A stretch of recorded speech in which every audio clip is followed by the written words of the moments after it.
Hello friends, welcome to digital study point Bangla. তোমাদের এই চ্যানেলে আরও একবার স্বাগত জানাই। হ্যাঁ বন্ধুরা, যেখানে কিনা পশ্চিমবঙ্গে শিক্ষক নিয়োগের একটা বিশাল বড় মন্দা চলছে, শিক্ষক নিয়োগ প্রায় তলানিতে থেকে গেছে, সেখানে আমাদের এই পাশের রাজ্য বিহারে কিন্তু পরপর দুইবার শিক্ষক নিয়োগ করেও আবার তৃতীয় ধাপের জন্য অফিসিয়াল বিজ্ঞপ্তি প্রকাশিত করলো। বিপিএসসি 3.0 যে ভ্যাকেন্সিটা আগামী আগস্ট মাসের 2024 সালের আগস্ট মাসে নেওয়ার কথা ছিল, সেটা কিন্তু এবছরই মার্চ মাসে নেওয়া হবে বলে জানিয়ে দিল, অফিসিয়ালভাবে বিজ্ঞপ্তি প্রকাশ করে। অনস কিন্তু আমরা অফিসিয়াল বিজ্ঞপ্তিটা দেখতে পাচ্ছ, বিহার লোকসেবা আয়োগ দ্বারা প্রকাশিত হয়েছে আজকেই, অর্থাৎ 8/2/2024 আজকের তারিখে কিন্তু প্রকাশিত হয়েছে। টোটাল ভ্যাকেন্সি রাখা হয়েছে 87,000 প্লাস। হ্যাঁ বন্ধুরা, বিপুল সংখ্যক ভ্যাকেন্সি এখানে রাখা হয়েছে। অ্যাপ্রক্স 87,000 প্লাস ভ্যাকেন্সি রয়েছে এই নিয়োগের জন্য। এখানে কোন কোন পর্যায়ে শিক্ষক নিয়োগ হবে প্রথমেই বলে রাখি, এখানে কিন্তু 4টে ধাপে শিক্ষক নিয়োগ হচ্ছে। পিআরটি অর্থাৎ প্রাইমারি টিচার, তারপরে হচ্ছে আপার প্রাইমারি টিচার, তারপর টিজিটি অর্থাৎ 10 গ্র্যাজুয়েট টিচার, যেটা 9-10 ক্ষেত্রে, এবং তোমাদের পিজিটি অর্থাৎ পোস্ট গ্র্যাজুয়েট টিচার। 4টে পর্যায়েরই কিন্তু শিক্ষক নিয়োগ হবে, 1 to 5, 6 to 8, 9, 10, 11, 12। এবার আমরা এই অফিসিয়াল বিজ্ঞপ্তি অনুসারে দেখে নিই এদের যোগ্যতাগুলো কী রাখা হয়েছে। প্রথমত কোন কোন পর্যায়ের শিক্ষকের ক্ষেত্রে কোন কোন যোগ্যতা রাখা হয়েছে, এর ফর্ম ফিল আপ তোমরা কবে থেকে করতে পারবে, লাস্ট ডেট কবে আছে, কবে এক্সাম হবে, এই অফিসিয়াল বিজ্ঞপ্তিতে জানিয়ে দেওয়া হয়েছে। অফিসিয়ালভাবে এই বিজ্ঞপ্তি দিয়ে অফিসিয়ালভাবে জানিয়ে দেওয়া হয়েছে সামনের মার্চ মাসে, অর্থাৎ তোমরা মার্চ মাসেই কিন্তু মার্চ মাসে এর পরীক্ষাটা হয়ে যাবে এবং মার্চ মাসেই কিন্তু রেজাল্ট আউট হয়ে যাবে। খুব তাড়াতাড়ি কিন্তু বিপিএসসি অর্থাৎ বিহারের শিক্ষক নিয়োগের পর্যায়টা কমপ্লিট হয়ে থাকে। এর আগের যদি দুটো ফেজ দেখা হয়, অর্থাৎ বিপিএসসি 1.0 এবং বিপিএসসি 2.0, তাতে কিন্তু 1 মাসের মধ্যেই কিন্তু পুরো প্রসেস কমপ্লিট হয়ে গেছিলো। এটাও সেই রকমই রাখা হয়েছে আগামী লোকসভাকে কেন্দ্র করে। এই পরীক্ষাটা আমরা জানি আগস্ট মাসে হওয়ার কথা ছিল, কিন্তু সেটা আগিয়ে আনা হয়েছে। চলো দেখে নেওয়া যাক যোগ্যতাটা কী কী রাখা হয়েছে। এখানে যারা যারা ফর্ম ফিল আপ করতে পারবে তাদের যে যে যোগ্যতাগুলো অর্জন করতে হবে, সে 1 নম্বর ভারতীয় নাগরিক হতে হবে, অর্থাৎ ভারতের যে কোনো প্রান্তে বসবাসকারী নাগরিকরাই কিন্তু এই ফর্ম ফিল আপটার জন্য আবেদনযোগ্য। অর্থাৎ তুমি বিহারের বাসিন্দা হও বা অন্য স্টেটের বাসিন্দা হও, সবাই কিন্তু ফর্মটা ফিল আপ করতে পারছো। 2 নম্বর বলা রয়েছে যে রাষ্ট্রীয় অধ্যাপক শিক্ষা পরিষদ দ্বারা সময় পর নির্ধারিত প্রশিক্ষণিক যোগ্যতা ধারিত করতে হয়। অর্থাৎ প্রশিক্ষণিক যোগ্যতা অর্থাৎ ট্রেনিং থাকতে হবে তোমাদের, হয় বিএড অথবা ডিএড। এবার ডিএড কার ক্ষেত্রে, শুধুমাত্র প্রাইমারির ক্ষেত্রে ডিএডটা গ্রাহ্য, বিএড নয়। আর বিএড কোন কোন ক্ষেত্রে গ্রাহ্য, 6 to 12, অর্থাৎ 6 থেকে 8, 9, 10, 11, 12 সবের ক্ষেত্রে কিন্তু বিএড গ্রাহ্য হবে। আর ডিএড প্রাইমারি এবং আপার প্রাইমারির ক্ষেত্রে ডিএড গ্রাহ্য। অনলি ডিএড শুধুমাত্র প্রাইমারির ক্ষেত্রে গ্রাহ্য হবে, এটা তোমাদের থাকতে হবে। 2 নম্বর আর কি থাকতে হবে, তোমাদের টেট পরীক্ষায় পাস করে থাকতে হবে, সিটেট পেপার 1 অর্থাৎ ক্লাস 5 পর্যন্ত, অর্থাৎ প্রাইমারির জন্য, এবং অথবা তোমাদের বিটেট অর্থাৎ বিহার টেটের পেপার 1 পাস করলে তোমরা প্রথম থেকে পঞ্চম শ্রেণী পর্যন্ত শিক্ষক হওয়ার জন্য ফর্ম ফিল আপ করতে পারবে।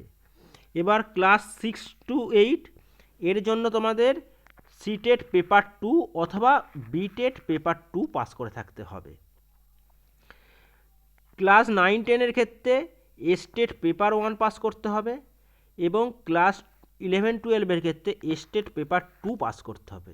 এবার বলে রাখি, কিছুদিন আগেই কিন্তু স্টেটের ফর্ম ফিল আপ কমপ্লিট হয়ে গেছে, যার পরীক্ষা কিন্তু মার্চে নেওয়ার কথা বলা হয়েছিল, সেই পরীক্ষাটা এখনও পর্যন্ত হয়নি। সেই পরীক্ষা যারা ফর্ম ফিল আপ করেছো তাদের পরীক্ষা যদি ফেব্রুয়ারির মধ্যে হয়ে যায়, অর্থাৎ ফেব্রুয়ারির 18 তারিখের মধ্যে যদি এর পেপার কমপ্লিট হয়ে যায় এবং এই পরীক্ষার লাস্ট ডেট রয়েছে 23শে ফেব্রুয়ারি। 23শে ফেব্রুয়ারির মধ্যে যদি রেজাল্ট আউট হয় তাহলেই তোমরা এই পরীক্ষার জন্য ফর্ম ফিল আপ করতে পারবে। অর্থাৎ স্টেট পরীক্ষায় পাস না হলে 9 থেকে 12 পর্যন্ত শিক্ষক নিয়োগের জন্য কেউই অংশগ্রহণ করতে পারবে না। যারা এর আগের বছর 2023 সালে আয়োজিত স্টেট পরীক্ষায় পাস করে রয়েছ তারাই কিন্তু এতে আবেদনের যোগ্য।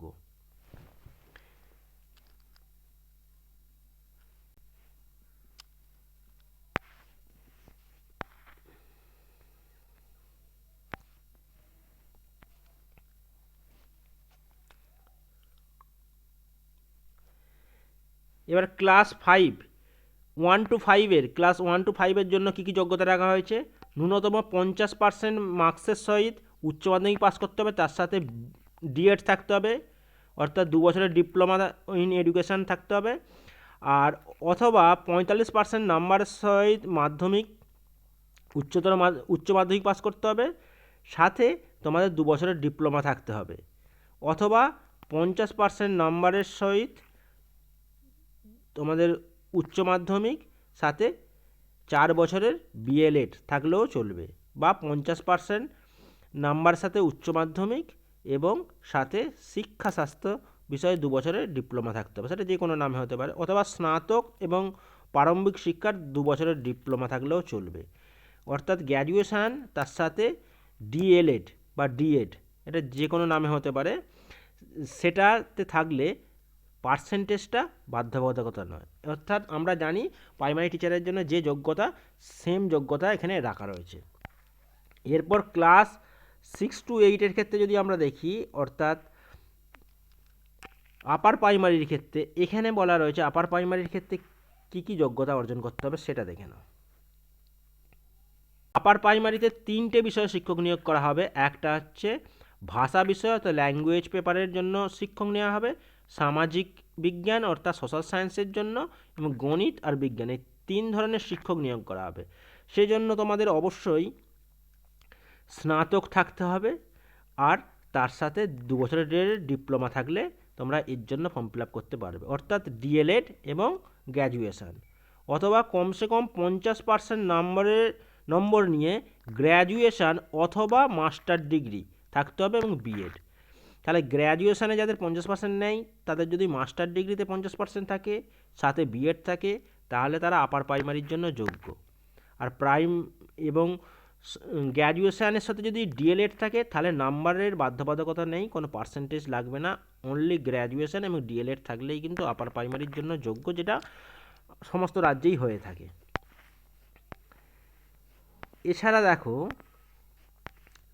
9-10 ক্ষেত্রে যদি আমরা দেখি, ক্লাস 9 এবং 10 এর ক্ষেত্রেও সেম, নির্দিষ্ট বিষয়ে যে বিষয়ের জন্য তোমরা ফর্ম ফিল আপ করবে সেই বিষয়ে অন্তত 50% নাম্বারের সাথে পাস করতে হবে গ্র্যাজুয়েশান অথবা স্নাতক, মানে এমএ, গ্র্যাজুয়েশান অথবা মাস্টার ডিগ্রি, স্নাতক অথবা স্নাতকোত্তর, যে কোনো বিষয়ে মানে যে কোনো ডিগ্রিতে 50% নাম্বার থাকলেই এবং সাথে বিএড থাকলেই 9-10 জন্য তোমরা ফর্মটা ফিল আপ করতে পারবে।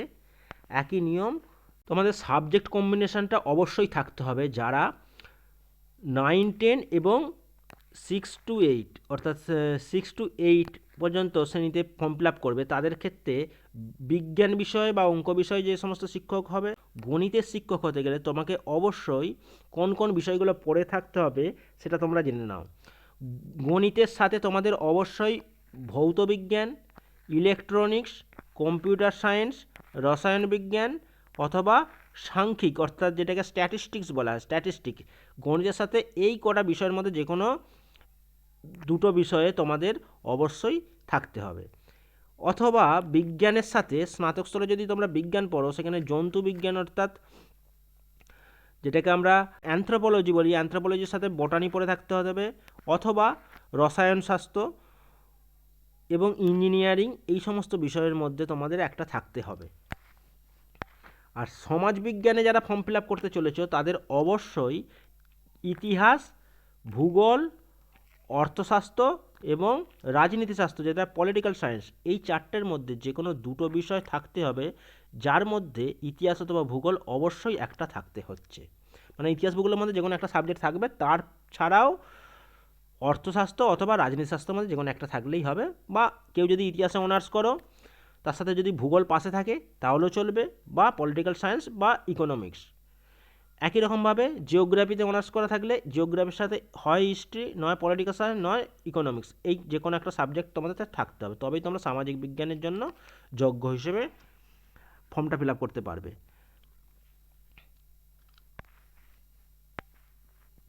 এরপর আসছি আমরা 11-12 শিক্ষক নিয়োগের জন্য তোমাদের অবশ্যই মাস্টার ডিগ্রিতে 50% নাম্বার থাকতে হবে, সাথে বিএডস থাকতে হবে, তাহলেই তোমরা ফর্মটা ফিল আপ করতে পারবে। এখানে দেখে নাও 11-12 যে সাবজেক্ট কম্বিনেশান, কেউ যদি সায়েন্সের ফিজিক্সের ওপর ফর্ম ফিল আপ করে, তাহলে ফিজিক্সের ওপর ফর্ম ফিল আপ করলে যে ফিজিক্সেই মাস্টার ডিগ্রি থাকতে হবে তা নয়। ফিজিক্স ফিজিক্স অথবা ইলেকট্রনিক্স অথবা অ্যাপ্লাইড ফিজিক্স অথবা নিউক্লিয়ার ফিজিক্স, এই 4টে বিষয়ের মধ্যে যে কোনো একটা বিষয়েও যদি মাস্টার ডিগ্রি করা থাকে, মাস্টার ডিগ্রিতে কোনো সাবজেক্ট থাকে, তাহলে কিন্তু ফিজিক্সের জন্য ফর্মটা ফিল আপ করতে পারবে। কেমিস্ট্রির জন্য সেমভাবে কেমিস্ট্রি অথবা বায়োকেমিস্ট্রি, এর মধ্যে যে কোনো একটা সাবজেক্ট নিয়ে পড়লেই কেমিস্ট্রির জন্য ফর্ম ফিল আপ করতে হবে। ইকোনমিক্সের জন্য economics, applied economics, business economics, এই তিনটের মধ্যে যে কোনো একটা বিষয়ে মাস্টার ডিগ্রি করা থাকলে অবশ্যই ইকোনমিক্সের জন্য ফর্ম ফিল আপ করতে পারবে। কমার্সের জন্য ফর্ম ফিল আপ করতে গেলে মাস্টার ডিগ্রি ইন কমার্স অথবা এমএসসি, যে কোনো সাবজেক্টে, তার সাথে business economy is not eligible. Business economy নিয়ে যদি কেউ করে থাকে তাহলে সেটা কিন্তু এলিজেবল নয়। এমকম থাকলেই সেটা কমার্সের জন্য ফর্ম ফিল আপ করতে পারবে। বটানি বা জিওলজির বিষয়ে ফর্ম ফিল আপ করতে গেলে অবশ্যই তোমাকে বটানি অথবা জিওলজি অথবা লাইফ সায়েন্স অথবা বায়োসায়েন্স অথবা genetics, microbiology, biotechnology, plant biology, এই সমস্ত বিষয়ের মধ্যে যে কোনো একটা সাবজেক্ট নিয়ে মাস্টার ডিগ্রি করা থাকলে বটানি বা জিওলজির জন্য এলিজেবল। ম্যাথের জন্য ম্যাথামেটিক্স অথবা অ্যাপ্লাইড ম্যাথামেটিক্স, এই দুটো সাবজেক্টের মধ্যে যে কোনো একটা সাবজেক্টে মাস্টার ডিগ্রি থাকলে তোমরা, অর্থাৎ এমএসসি থাকলে, ম্যাথের জন্য ফর্ম ফিল আপ করতে পারছো।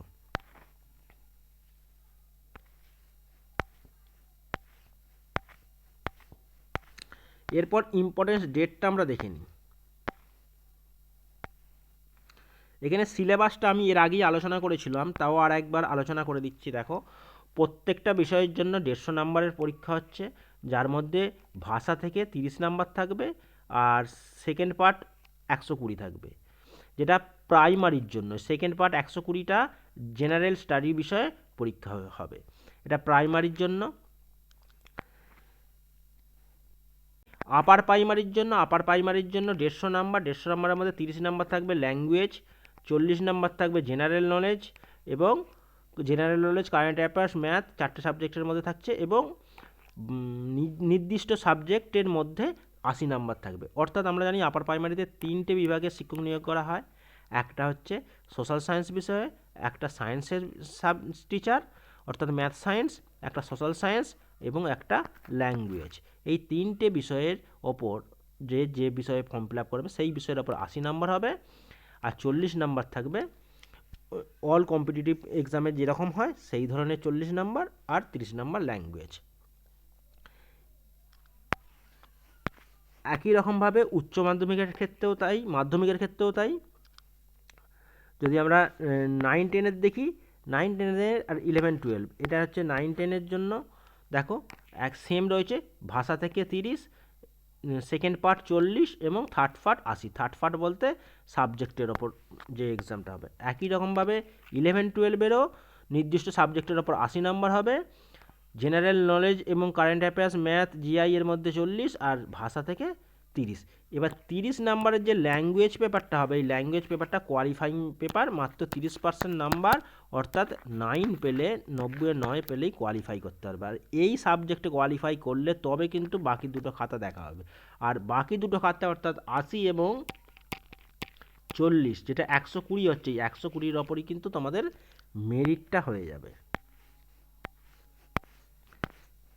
এরপর আসছি ইম্পর্টেন্স ডেটটা দেখে নাও। এখানে ফর্ম ফিল আপের জন্য যে ফিসটা রাখা হয়েছে, জেনারেলদের জন্য 750 টাকা, অর্থাৎ যারা আদার স্টেট থেকে ফর্ম ফিল আপ করবে, বিহারের বাইরে যারা যে সমস্ত রাজ্য, পশ্চিমবঙ্গ, ঝাড়খণ্ড, উড়িষ্যা, মধ্যপ্রদেশ, উত্তরপ্রদেশ, যে কোনো রাজ্য থেকেই ফর্ম ফিল আপ করো না কেন, তাদের প্রত্যেককে কিন্তু জেনারেল হিসেবে ট্রিট করা হবে। এসসি এসটি অর্থাৎ কোনো রিজার্ভেশন কিন্তু বিহারে মান্যতা করা হবে না আদার স্টেটদের জন্য। তাই সকলকে জেনারেল হিসেবে ফর্ম ফিল আপ করতে পারে। ফর্ম ফিল আপের ফিস রাখা হয়েছে জেনারেলদের জন্য 750 টাকা।